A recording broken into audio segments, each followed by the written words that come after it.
କରି ନଜର ପକାନ୍ତୁ ଏହି ଦୃଶ୍ୟକୁ।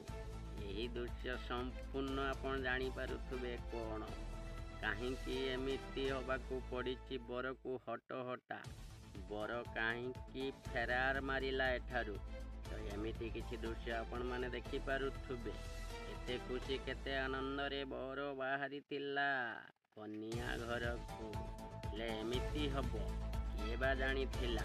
କେତେ ଖୁସି କେତେ ଆନନ୍ଦ ସବୁ ପାଣି ଫଟକା ପରି ମିଶିଗଲା। ଶେଷରେ ସବୁକିଛି ଛିନଛତର ହେଇଗଲା।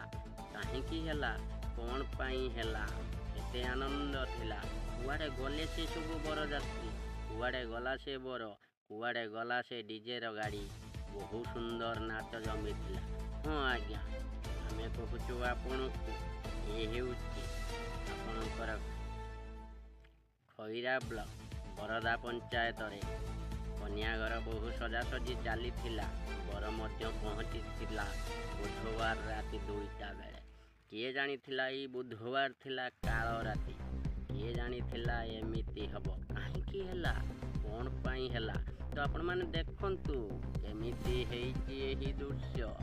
ବର ଏଠି ହୋଇଛି ହଟହଟା। ବରଯାତ୍ରୀ ମାରିଛନ୍ତି ଚମ୍ପଟ, କରିଛନ୍ତି ଲହୁ ଲୁହାଣ, ବୁହାଇ ଦେଇଛନ୍ତି। ଏମିତି କିଛି ସମ୍ପୂର୍ଣ୍ଣ ଆପଣମାନେ ଦେଖିପାରୁଥିବେ ଏଇ ଭିଡ଼ିଓ। ତ ଆପଣମାନେ ସମ୍ପୂର୍ଣ୍ଣ ଶୁଣନ୍ତୁ ତାର ଘଟଣାଟି କ'ଣ ହେଇଛି। ଆଜ୍ଞା, ବାଲେଶ୍ୱର ଜିଲ୍ଲା ଖଇରା ବ୍ଲକ ବରଦା ଗ୍ରାମ ପଞ୍ଚାୟତ ରସୁଣା ଗ୍ରାମରେ କନ୍ୟା ଘର। ବର ଆସିଥିଲା ଯାଜପୁରରୁ ବହୁ ଶତାଧିକ ବରଯାତ୍ରୀଙ୍କୁ ସାଙ୍ଗରେ ନେଇ। କିନ୍ତୁ ଜାଣିନଥିଲା ଏମିତି ହେବ। ବରଯାତ୍ରୀ ଥିଲେ ସମ୍ପୂର୍ଣ୍ଣ ଟେରରେ ଥିଲେ ବରଯାତ୍ରୀ ଏବଂ କିଛିଟା ବଚସା ଘଟିଥିଲା। ଏହି ବଚସା ମଧ୍ୟରେ ମାରାତ୍ମକ ଆକ୍ରମଣ କରିଥିଲେ ଏକ ଯୁବକକୁ ଏବଂ ଏଥିମଧ୍ୟରେ ବହୁ ଲୋକ ଖଣ୍ଡିଆ ଖାବରା ହୋଇ ମେଡ଼ିକାଲରେ ମଧ୍ୟ ପଡ଼ିଛନ୍ତି।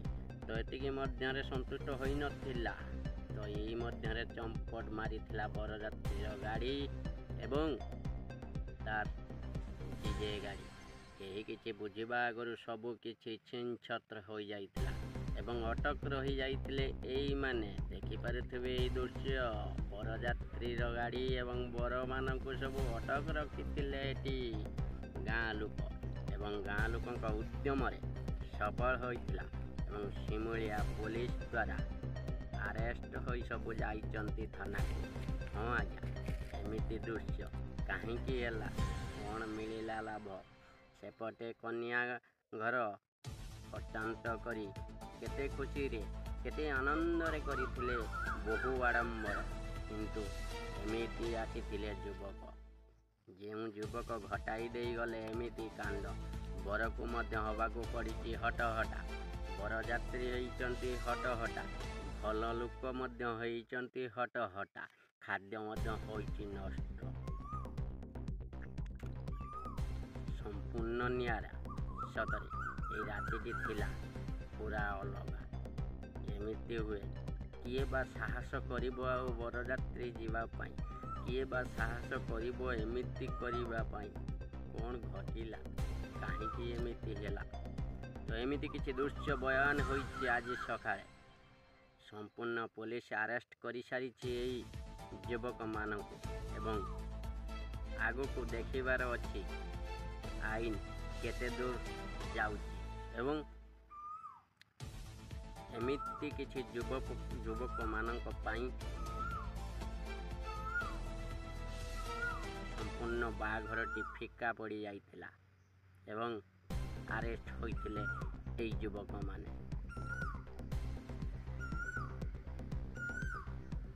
ଭଲ କରି ଟିକେ ନଜର ପକାନ୍ତୁ ଏହି ଦୃଶ୍ୟକୁ। କେମିତି ଥିଲା ବୁଧବାର ରାତି।